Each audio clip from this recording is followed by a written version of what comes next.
Welcome to Leading with Empathy and Allyship. I'm Melinda Epler, founder and CEO of Impovia, formerly Change Catalyst. I'm also the author of How to Be an Ally and your host for this show. Allyship is empathy in action. We learn what people are uniquely experiencing, we show empathy for their experience, and we take action. Want to learn more? Visit impovia.co, EMPOVIA.co, to check out more of my work. Let's get started. Today, our guest is Petry Leanse, author, speaker, and podcast host of The Brain and Beyond. She is an acclaimed Silicon Valley innovator, former Stanford University instructor, TEDx speaker, and author of The Happiness Hack, which is a neuroscience-based guide for life satisfaction. And she is many other things as well as a friend. So we'll be talking today about the neuroscience of ethical leadership, why sameness limits cognitive potential, and how we get to radical equality and belonging as leaders. Welcome, Ellen. Thank you, Melinda. That sounded great. It's really nice to hear the words radical equality coming from as many mouths as possible. So thank you. Yeah, absolutely. Oh, so before we start, let's describe ourselves for anybody on YouTube who is blind or low vision. So I'll start. I'm a white woman with long blonde and red hair, and I'm wearing glasses. I'm wearing a black V-neck blouse, and in my background on one side is a long, skinny bookshelf with plants and some books that are from different guests that we've had on the show. And on the other side, 3 plants are surrounding my own book, How to Be an Ally, which has a bright orange cover. That's great. And I'm Ellen. I'm a white-haired elder of Caucasian origin, and I love being an elder. And I am in my living room, and behind me is a nicely lived-in sofa with some colorful pillows from India and Bolivia, and a couple of my favorite plants. Excellent. Excellent.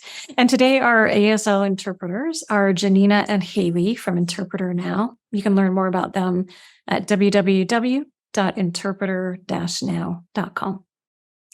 So Ellen, we always like to start with learning a little bit more about our guests, about you. Can you share a bit about your story, where you grew up, and the road that it took to get to where you are now? Yeah. I'm a Midwestern girl. I was born in Ohio a long, long time ago.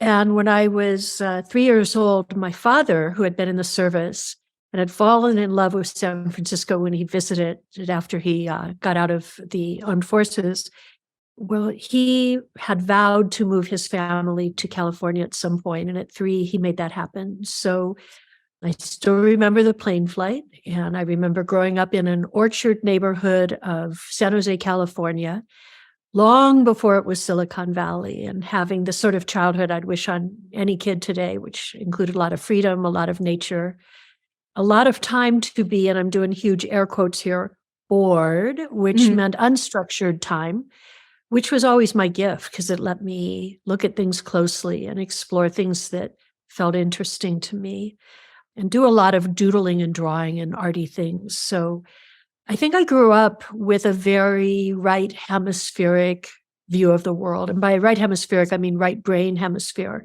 There were a lot of unanswered questions. There was a lot of curiosity. There wasn't a tremendous amount of structure.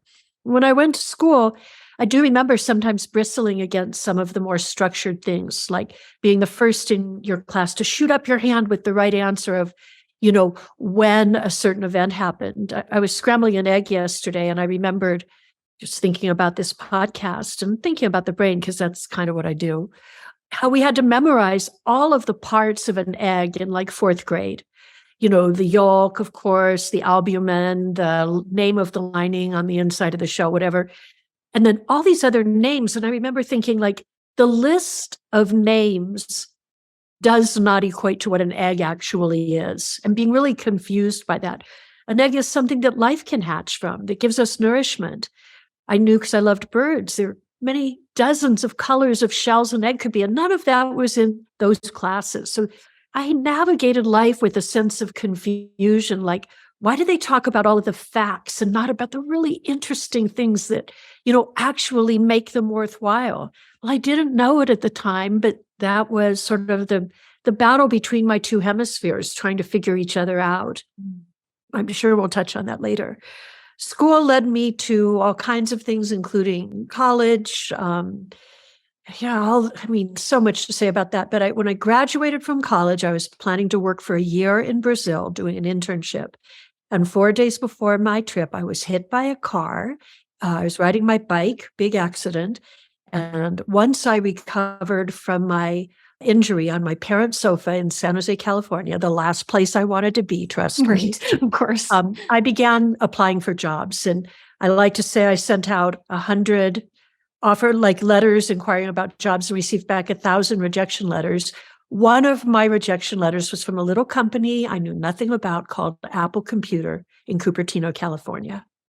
And when I saw that beautiful 6-colored Apple logo, I thought, oh my gosh, they get it, art and business, right? The balance. This better not be a rejection letter. And it was, but it had a phone number on it. And the long story is I called that phone number. I told the recruiter I thought they'd made a terrible mistake, which was so unlike me. I ended up working at Apple for 10 years and learning a tremendous amount about the industry that would become the personal computer industry. So since 1981, at least some of my career has always been in tech. Yet more and more it's been in kind of how neuroscience applies not only to the work we do, but to the lives we lead, and how to integrate neuroscience into all that we do as humans in our professional and our personal lives and beyond, so that we can lead more satisfying, meaningful, and, values-driven lives. Excellent. Amazing. Thank you for sharing that. And you'll have to help me. Sometimes I tend to get really excited about the science, and I forget about the creativity. I have both for sure in my brain. I went to art school, but I'd often in the technical, the neuroscience and the science of it, then I get lost in it. And so if I do, trust me, I get lost in it too. And let me just say, because there's so much misunderstanding about the hemispheres of the brain. Mm-hmm. So let's make it super simple, okay? Simply because they roll you into an fMRI machine, which is functional magnetic resonance imaging, and watch which part of the brain lights up when you're doing mathy things or artsy things. That doesn't mean that's what the brain does. It's just the signal that's firing in the brain at the moment that the fMRI is tracking it. So let's make it really simple. Left hemisphere is about linear pursuit. It's about getting from here to there. If there's a question, it wants to find an answer. If there's an point A, it wants to get to point B. So it's about, if I were to say to you right now, Melinda, what's 10 times 10? 100. Yeah, your left hemisphere knew that. It didn't have to ask Yes. any questions. Yeah. Now, if I ask you, think of a child you really love, someone really special in your world, and come up with how you would explain to them what 10 times 10 means. Okay, so I bet your eyes sort of went offline as you did that. You were switching gears. You were coming over to the right. This is linear pursuit, and we need it. This is limitless potential, and we need it. But linear pursuit is really good at shutting limitless potential down. Oh. Especially because this is the area that I mentioned, raise your hand fast. This is the area that gets validated more in our culture and in global culture right now because, many things. So linear pursuit, right hemisphere. I'm touching my head right now for those who are listening, right? Linear pursuit, that's the left hemisphere. Limitless potential, that's the right hemisphere. They are meant to work together. They are radically equal. They are both needed. And linear pursuit has I believe, way too strong voice in the world right now. And I think of the tech industry, and I think of how much it dominates the tech industry. Yeah. Snap. Yeah. Well, okay. Thank you for. I was going to ask you about the hemispheres. Beautiful. So let's go into ethical leadership and neuroscience and how they're interrelated. One of the things that you told me is You told me one of the first things we need to do is move beyond the binary. Can you talk about what you mean by that? Yeah, I'd love to. So let's think of that left hemisphere and the linear pursuit. So one of the things that is necessary in our world, this is a very important part of human cognition, and we do need to do it. Yet the left hemisphere loves to categorize and classify. It loves to make order out of the world by identifying what things are, assigning names, terms, or concepts to them. And so this is its way of sort of making sense of the world. It's following a very important map that is necessary to human survival. And by the way, that's been going on for a very, very long time, really. It's part of our long-term evolutionary biology and the way we came to be humans. Yet in the last 4,000 years, as we've moved increasingly and in degrees and with accelerating pace into the realm of left hemispheric thinking, linear pursuit thinking, one of the things we use categorizing and classifying for is to say what is, what isn't, so that we can judge what's better, what's worse, what's this, what's that. Now, I spend a lot of my time geeking out on ethnography, the study of cultures. And if we look at global cultures that have survived since the dawn of human existence, right, since the dawn of sapiens and even before, so let's just say we're only talking about sapiens as we kind of know, anatomically modern humans as we know ourselves today. We had about 195,000 years of living one way until Western civilization came on and pivoted us to living another way, moving from the life of true systemic integration with the known and natural world into the life of the mind, knowledge, the pursuit of knowledge, materialistic and mechanistic ways of thinking. Materialist and mechanistic ways of thinking thrive on identification. They thrive on categorization and classification. Yet we lived for almost all of our human history without doing that the way we do it now. And one of the things that's really important in categorization and classification is knowing what we are relative to others so we can judge ourselves or posture ourselves as better, worse. So look at all the words we use, right, in the world. Black, white, tall, short. I'm not using these words as, judgmental labels, just what comes up. Nice, mean, good, bad, boss, subordinate, all of these words.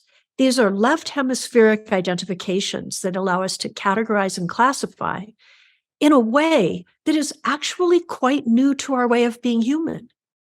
Look at any indigenous culture. And by indigenous, I mean long surviving, right? There's so many definitions of indigenous right now.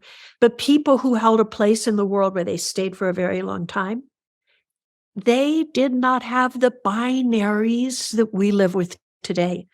And it served that way of living for, we can say, 200,000 years, because there definitely are people who have not been unduly influenced by Western culture who are living in very non-binary and very spectrum ways right now. There's a group in the Oaxaca area of Mexico that identifies 4 separate genders. I think 5, actually, now that I'm remembering them. I think 5 separate genders. One of them is, don't know, figuring it out, right? In many Papua New Guinea and other sorts of cultures, Micronesian cultures, a gender is not, I don't want to say assigned, it's too strong a word, given to a child until they enter adolescence. They are a child and there is no gender specification for that child. But once they get to be an adolescent and they're starting to play a more adult role in society, they are pointed toward a direction of what their gender would be, air quotes, gender would be. And it may be something other than male or female. Right? So we even look at native cultures and the beautiful kind of concept of the two-spirit, a person who is blessed, literally blessed with the ability to access one side or the other of the yin-yang or gender divide or whatever you want to call it. So there are many ways of dealing with non-binaryism that have served our human legacy up until the last X thousand years. So I believe that and by the way, oh boy, does the left hemisphere love it a good binary, because then it knows how to pin the tail on what that thing is in a linear pursuit, categorize and classify way. So I love when we think of being full-brained, right? Spanning the hemispheres and drawing from both. we can move beyond the binary and into a much more open and promising field of what is possible in a connection with a person, way of living, and a contribution to the world. Yeah, and I'm thinking about biases and how we default to biases, especially when we're going trying to get from point A to point B, when we're trying to move fast, when we're stressed out, when we're hitting a deadline or something. That's when we default to our biases, often most frequently. Oh, heck yes. And it seems like that might play a role here. Am I right? You're a neuroscientist. You named it perfectly. So let's come back to stress and deadlines after this. But let's just say, I sit here and I'm only able to survive in this world because of my biases, right? I have shortcuts that allow me to harness what my brain has already learned and say, this is the way the world makes sense. In fact, we could go way back and say the way we perceive the world is shaped by our, air quotes, biases. Mm-hmm. There are things that people have tried to figure out that says how big the brain would be if it didn't run on these shortcuts. And it's put it this way, we have to make all of our doors a whole lot wider so we could get through. Like, I don't think there's any way for us to say, oh, we'd need a brain that's 3 feet wide or something. There's really no way to know. The brain couldn't survive without biases. Right? We must run our shortcuts in order to move through the world. That is a fact of life. This is how we learn. This is how we respond in an emergency. This is how we, if we look at the earliest emotional signals, it was move toward, move away from, right? There's sort of 3 feeling tones, to use the Buddhist term, and that's positive, negative, or neutral. But survival depended on us being able to recognize very quickly on a cognitive level what was good to move toward, what was good to move away from. So we survived. These are the root system of biases.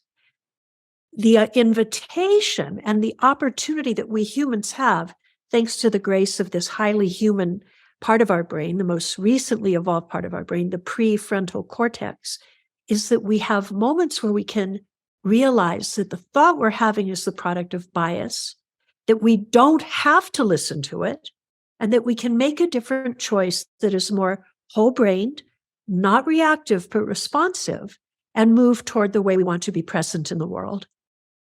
Yeah, and I'm there's so much in that.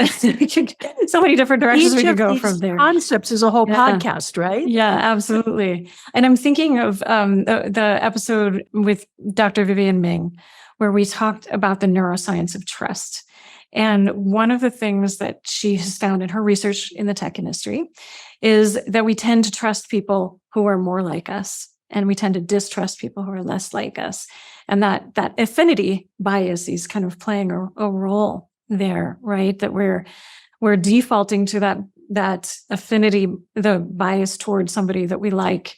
And as a result, we tend to trust them more. And that there's these shortcuts that we continue, so they're built upon one another and change how we make decisions, change how we lead teams, change who gets to lead and who gets to speak and who gets to how projects are designed and so on.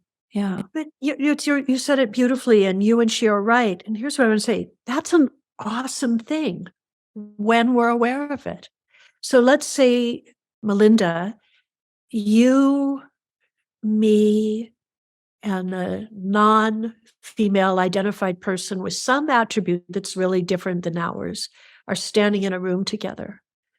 Our bias unconsciously would probably tell us, oh, Melinda and I are alike in these ways that I'm making up that are categorizations and classification. She's the one I'm going to connect with more, right? But we have the power as humans to say, oh, I heard my bias. I don't have to listen to it. How about the 3 of us start talking? And wouldn't that be a richer conversation, right? Once we're willing to get out of bias. And the first step is recognizing and not pathologizing bias. It's an essential part of our survival to run these shortcuts. But then go, oh, it's just a bias. Great. Actually, I'm really more interested in this person who's really unlike me. I say, air quotes, unlike, because I know nothing about what's on the beautiful, juicy inside of that person. That person might think about the world in very much the way I do. They might be a Buddhist neuroscience with a background in tech. And we have everything. Who is an artist on the side? We have everything in common. But this is the gift, my dear, of curiosity, right? And curiosity lifts us out of our bias, lets us respond rather than react, and allows us to expand our sense of trust. Love that. I love that. Can you tell me about what you call the homogeneity hijack? Oh, I'd love to. And actually, that bounces right off of what you said before, because you talked about how the biases kick in when we're under a deadline and so forth. So, first of all, let's go back to early human survival and even before that, right? So, imagine, we evolved in an environment that wanted us to act fast. There were dangers all around us. And so, when we were walking through the forest, spacing out, looking at the clouds, and all of a sudden, out of nowhere, a saber-toothed tiger jumped out in our path. The brain wanted us to go fast, shut off our higher intelligence, and divert the energy that might be used in thinking, reflecting, and responding rather than reacting into the parts of our body that we needed to fight or flee. And the way it did that was something called the amygdala hijack. And the amygdala hijack happens in two little organelles in the brain. They're very close to the emotional center, kind of right in the heart of the brain. And when the amygdala fires, it's a very, very fast reaction, one of the fastest reactions in the body. It surges a chemical cocktail all through the bloodstream that cuts off the blood supply to the prefrontal cortex, which is the highest level cognition in the human brain. It's our most evolved, and it's the place where it's mood regulation. It's, on the other hand, thinking. It's intentionality. It's all of the good things, right? It's really how we live our best self. It's our intentional home base. But that gets shut off because on a survival level, why would the brain want us to say, well, maybe it's a friendly saber-toothed tiger, right? No, it just wants us to use every energy we have to fight or flee. So the amygdala hijack is the fight or flight response. And let's just say it makes us reactive rather than responsive. And by the way, we don't have a lot of saber-toothed tigers walking around these days. I haven't seen one in a while, right? However, we've all experienced this. When was the last time we ran around the house going, where are my keys? Who put my keys where they're not, all of this. And then you look in your hand and there they are, right? That's an amygdala hijack. And when we see someone walking toward us that maybe doesn't inspire the trust that you mentioned, they're different than we are, maybe we get a little scared, we're at least partially amygdala hijacked. And it's very important to know that the brain has not yet figured out and may never figure out the difference between a real threat to our survival and a threat to our self-concept or identity or our ego. It treats them one and the same. So I think we can agree, the amygdala hijack cuts off our highest level human cognition. It turns us much more into reactive rather than responsive mode. And shortly put, it makes us make dumb decisions. It can make us make dumb decisions. There is only one thing I've seen in my entire life that is as effective at dumbing us down as an amygdala hijack. And it is what I call the homogeneity hijack. It's when we get into this sort of echo chamber or that sort of like easy bias where, oh, great, I'm in a room with everybody who thinks like I do. Or I'm in a room where I get to do whatever I want to do and not care about other people's opinion. That actually the prefrontal cortex, well, there's really no need for it to do anything. And so the brain doesn't activate it, right? And then we go into our bias run, routine thinking that is not our highest level cognition. So my experiences are two things that are very effective at making us reactive rather than responsive, bias-based rather than curious, and kind of just checking it in rather than going, what is possible in this moment? And that is either the amygdala hijack or the homogeneity hijack that we get by being in a setting that is too comfortable, right? Not safe, comfortable, big difference, too comfortable for us to need to actually be our best selves. So I'm thinking about a few things. One is there's a study it's a few years old now that showed that 70% of white people in the United States only have white friends. And what that does to our ability to meet people with diverse identities, and we potentially go into that homogeneity hijack, right? And then also I'm thinking about where leaders, hiring managers and leaders often will say, well, they're looking for they're pattern matching to kind of how their current team, or how they think in particular as they're hiring, as they're looking for who's good leadership material. And I'll use the air quotes there too, right? Who is good leadership material, who is a good hiring decision, and your leaders will often default to people who are like them, have similar educations, gain skills in a similar way, have similar ways of speaking and leading. You're right. And since you're a neuroscientist, you've probably already been able to map that pattern recognition to the left hemisphere in the linear pursuit. Checklist, category this, whether it's conscious or subconscious. So you're right. I can't add anything to what you said, because it's not only my direct experience in watching, I've been a chief people officer of a technology company, a couple of other things. I've watched it again and again. And also we kind of feel it. We see it out there in the world in so many ways. Two things come to mind, Melinda. One of them is, there's a lot of talk about how when so many people, when they're asking a question, they're just looking to have their answer confirmed, or they already have the answer. They're just answering the question with no curiosity. That happens a lot in the hiring process, doesn't it? Absolutely. Yeah. That confirmation bias. Yeah. And then the other thing, I guess there would be two more things. The other thing is, let's really remember the importance of values. People talk a lot about culture. And in my opinion, and I work with a lot of companies on culture and values, culture happens. Culture is emergent. It's being co-created by all involved at any given moment. Culture is fluid. It responds to things happening in larger environments, both internal and external to the organization that holds the culture. So I think it's really important for companies to remember that culture emerges from values, systems of values, which are kind of like first principles, right? Here is who we are. It's a declaration of intent. It is a statement of identity. And if we have values that we build our culture upon, any recruiter, any hiring manager, any employee, any candidate should go into it not thinking about the culture, which is what's manifested by the values, but really going in and looking at the values, saying, how do I align with these values? So I'm a big proponent of culture add and values fit. Now, if I meet someone who on all of the checklist attributes, air quotes again, is very unlike me, air quotes again, yet they believe as much as I do in empowering each other, in speaking the truth, in creating safety, right? And being brave, whatever these values are, if they can engage on that level, their differences are what are going to add to the culture and make it better. Right? Yeah. Now, I can't say that without acknowledging my great teachers. So I have a coaching practice. I work as a leadership and executive coach.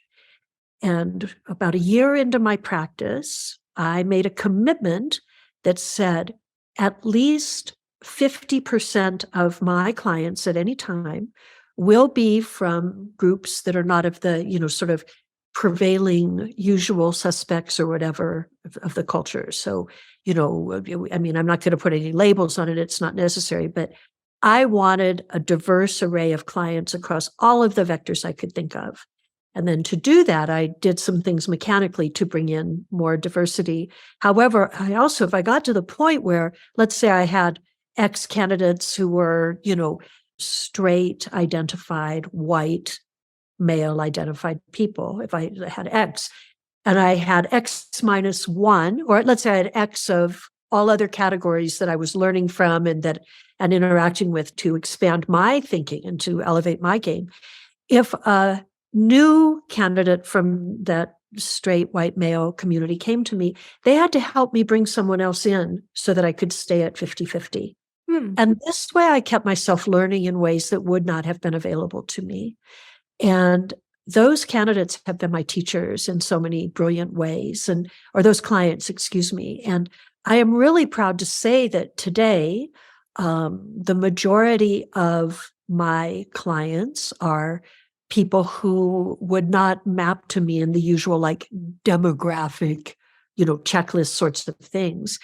And I don't even notice it anymore. They've been my teachers, as I said, So, I went off on a little bit of a ramble with that. But again, these are our biases running the show. And when we move into openness, curiosity, and radical equality, and I wrote this down, where we look at every other person as a fully deserving equal. May I repeat that, please? Fully deserving equal who deserves nothing more or nothing less than any other fully deserving equal. And by the way, this is true with my boss, a person who works for me. They're a fully deserving equal, both of them. Anyone with any attribute that we love to categorize and classify, we're all just fully deserving equals. And when we embrace that, we are in a place of radical equality where we can truly learn and elevate together. And I'm thinking about how equity comes into play there, because there is equality.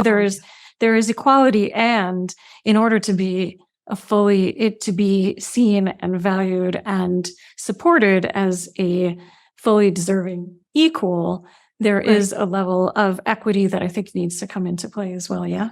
Melinda, I'll tell you, I've been thinking a lot about that lately, and it's an area where I need to go deeper. It absolutely is. Though a few days ago, I heard someone speak about it really well, and they spoke about the difference between a mentor and a sponsor. Mm-hmm. Mm-hmm. And a mentor is someone like, oh yeah, I'll be a good role model, and I'll look at you as radically equal and all of this stuff. That's good. But there's different skin in the game with a sponsor. And a sponsor is about offering something beyond mentorship to really bring a person up. And this is where it gets really interesting, knowing that a rising tide lifts all boats, and both are going to benefit from that exchange. So I'd love your words on this, because it's something I'm still shaping and doing. I think those of us who carry privilege, and definitely I think part of elderhood is acknowledging one's privilege. Just let's go with the basics. Damn, I'm here, right? Yeah. I'm one of the lucky people who got to live to be 65 years old. What? Really? Yeah. I have many physical privileges. I'm a healthy person. I don't underestimate the fact that one of the reasons I got to make that phone call to Apple, 40-something years ago, is because of my skin color, the fact that I'm a native English speaker. Like, the person on the phone didn't know that, but at least subconsciously I did. I could try because I had the privilege of doing that, right? Mm-hmm. Yeah. We have a responsibility, those of us with privilege, to impart equal privileges on others. And that does mean sponsorship and allyship in ways that I don't even have full vocabulary for. Yeah. And I'll tell you, this is, again, I hope I'm living that way. And I am sure that unintentionally, I am running biases, shortcuts that keep me from recognizing or acknowledging or investing in those opportunities. So heck yeah. To grow.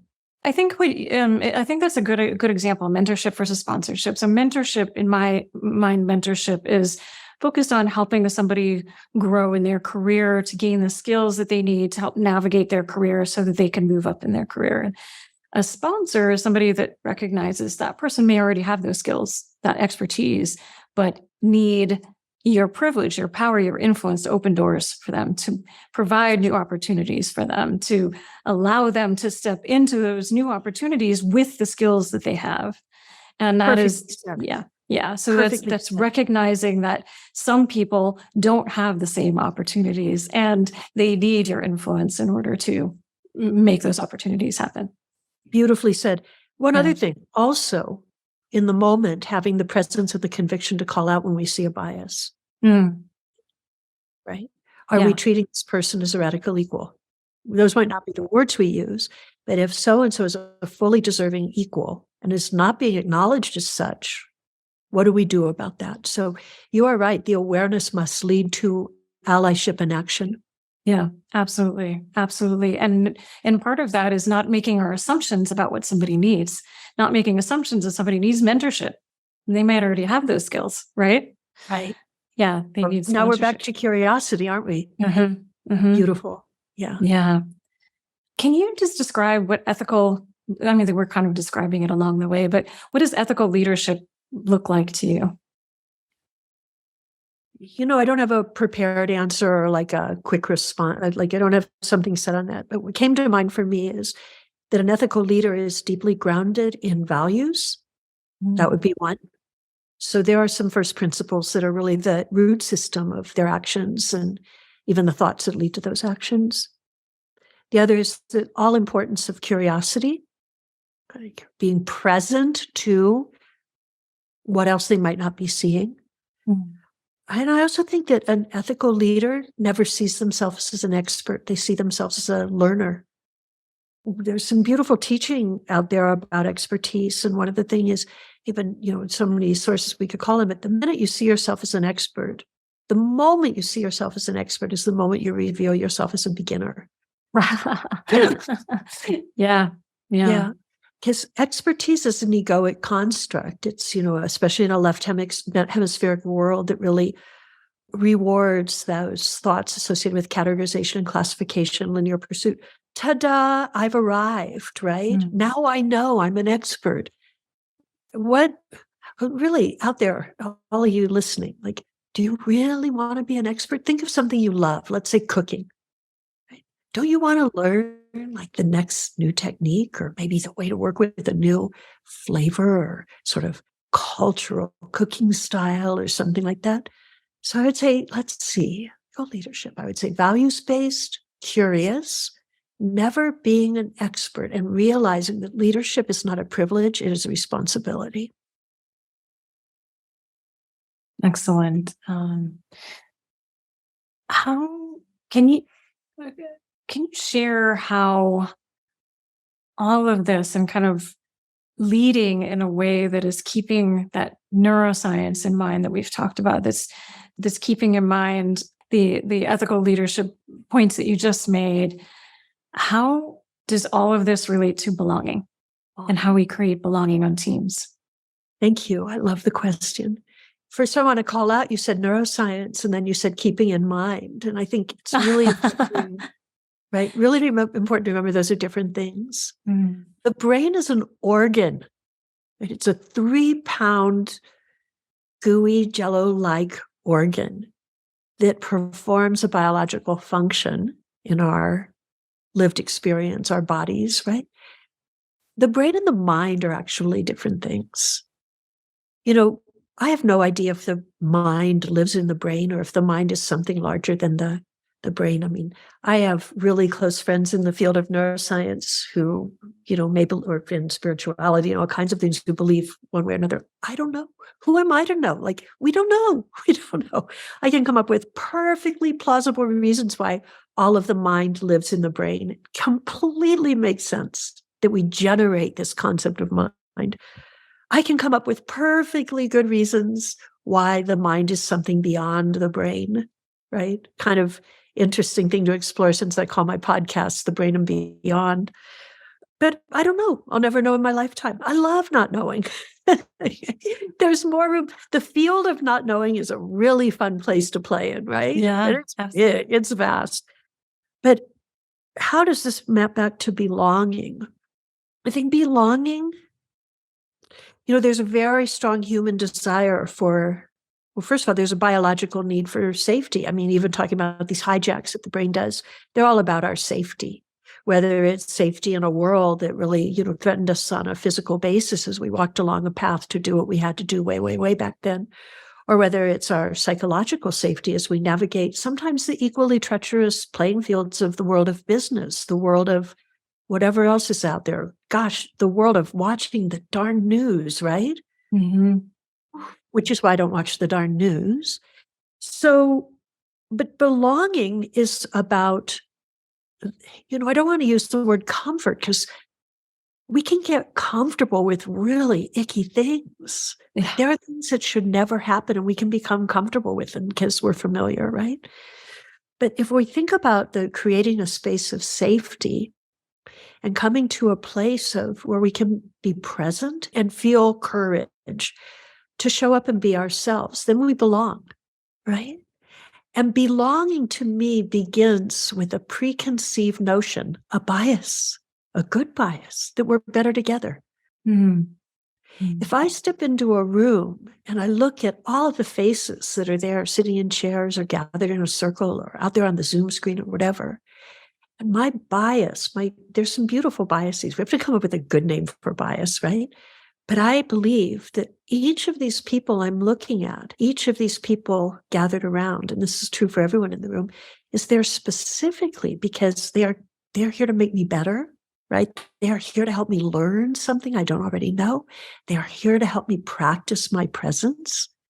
Then I feel like I belong.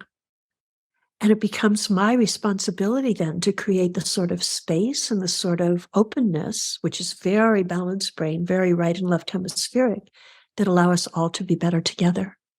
Mm. If I look at you, Melinda, as a missing puzzle piece, there's something that is happening through our connection, whether it's for a moment or for something longer, that is here to actually help me connect the dots and make the picture more comprehensible. I'm in a very different orientation than I would be if I walk into the room going, okay, I'm the expert here. Who knows, who doesn't know, whatever else my, biases are running. So I guess that's where I would weigh in on belonging. Yeah. Did it make any sense? It did. And it made me think about the data that we have learned in our research around allyship. That a couple of things. One is that when somebody has at least one ally in the workplace, they're twice as likely to feel like they belong in that workplace. One ally, and that number grows the more allies that people have. So that is one. And then also we tracked, there are 8 different indicators of the business case, or the case for allyship on teams, I would say. And the first one is higher engagement. That rises to the top, engagement. The second is increased happiness.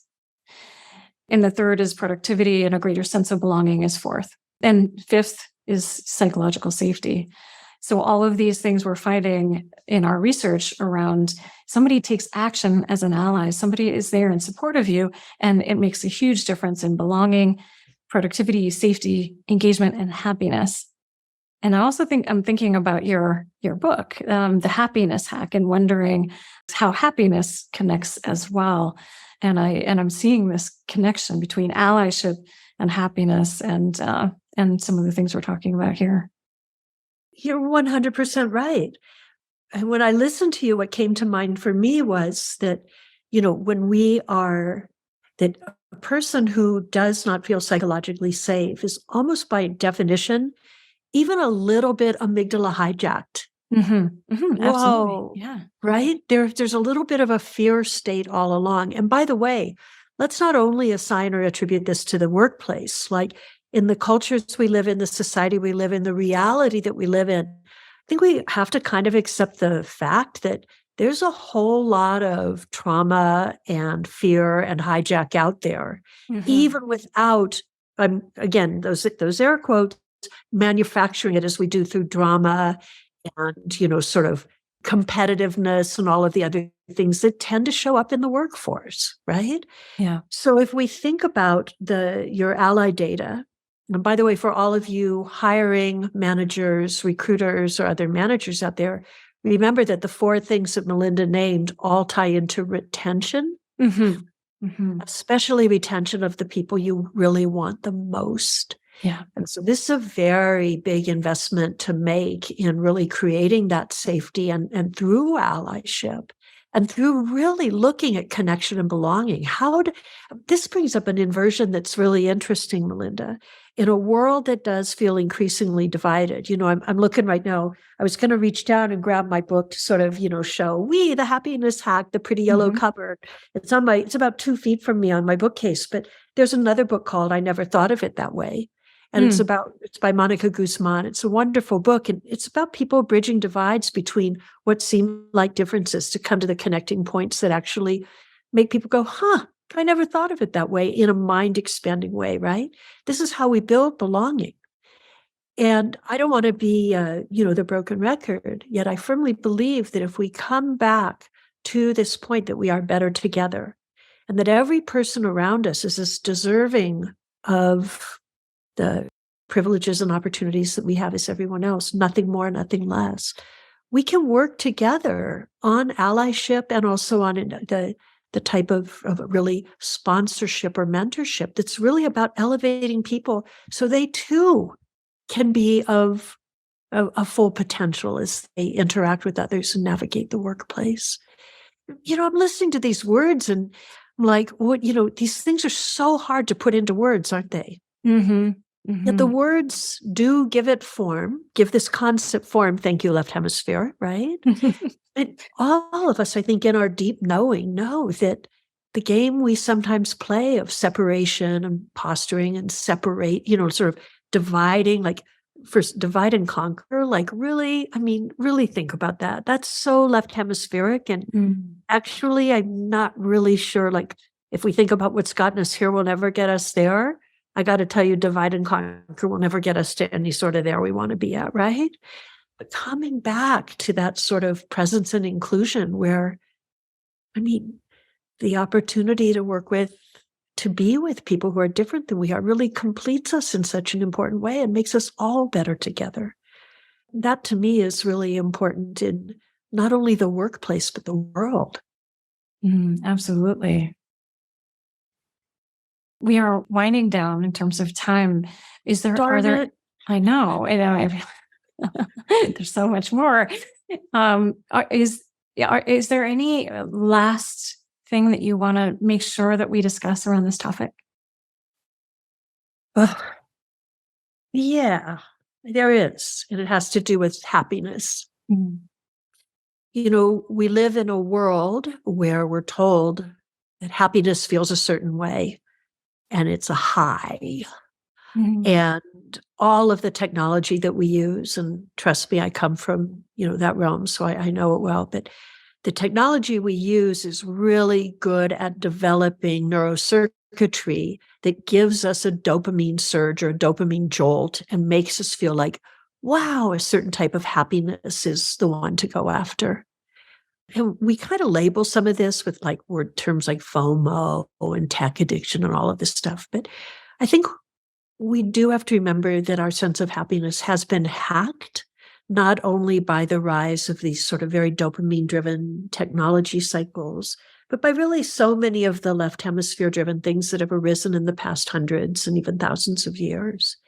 And that the real source of human happiness is much deeper than that. It's much more a glow. It's really the glow of belonging, the glow of being connected to values, the glow of being a learner, a curious learner, and then the glow of being on purpose, right? That we are living a life of meaning and purpose. And so I guess what I'd want to offer to listeners, and something that I will be exploring in my own work on the podcast as we go forward, is really the importance of disconnecting ourselves from the noise that is really, and often the static that's just sort of perpetuated by the external world and all of the things it says about we're supposed to be this way, or, learn this and you're an expert, or I'm crushing it, or whatever it is. And really coming back to this much more timeless way of being present as human, which is about being purpose-driven, and by really living with a mission that is larger than ourselves. It's bigger than anything we can accomplish on our own. And that, to me, is like the greatest statement of belonging and inclusion. I love it. Last question is, the show was about allyship in action, taking action. The end. What action would you like people to take coming away from our conversation together? Thank you. Remember the difference between react and respond. Know that react is the circuitry that your brain is going to be running all the time. And move to response with the power of one magical thing that you've done innumerable times since the moment you were born, and that is to breathe, right? In the pause of one breath, we bring oxygen to the brain and give ourselves the opportunity to move from react to respond. Cultivate in any moment of discomfort one small action, a breath, and watch what happens as your world changes. I love it. Thank you. Thank you, Ellen. Thank you for this conversation. I love it. And Really appreciative of you and all that you do and have brought to the world and this conversation. Thank you. I loved it too. And thank you to everyone who helped make this possible. And certainly to all of your listeners out there, be sure to take a breath. Excellent. Excellent. All right, everyone. Definitely take action, take that breath. And thank you for listening and watching. And we will see you next time. Thank you for being part of our community. You'll find the show notes and a transcript of this episode at ally.cc. There you can also sign up for our weekly newsletter with additional tips. The show is produced by Impovia, a trusted learning and development partner offering training, coaching, and a new e-learning platform with on-demand courses focused on diversity, equity, and inclusion. You can learn more at impovia.co. That's EMPOVIA.co. Allyship is empathy in action, right? So what action will you take today?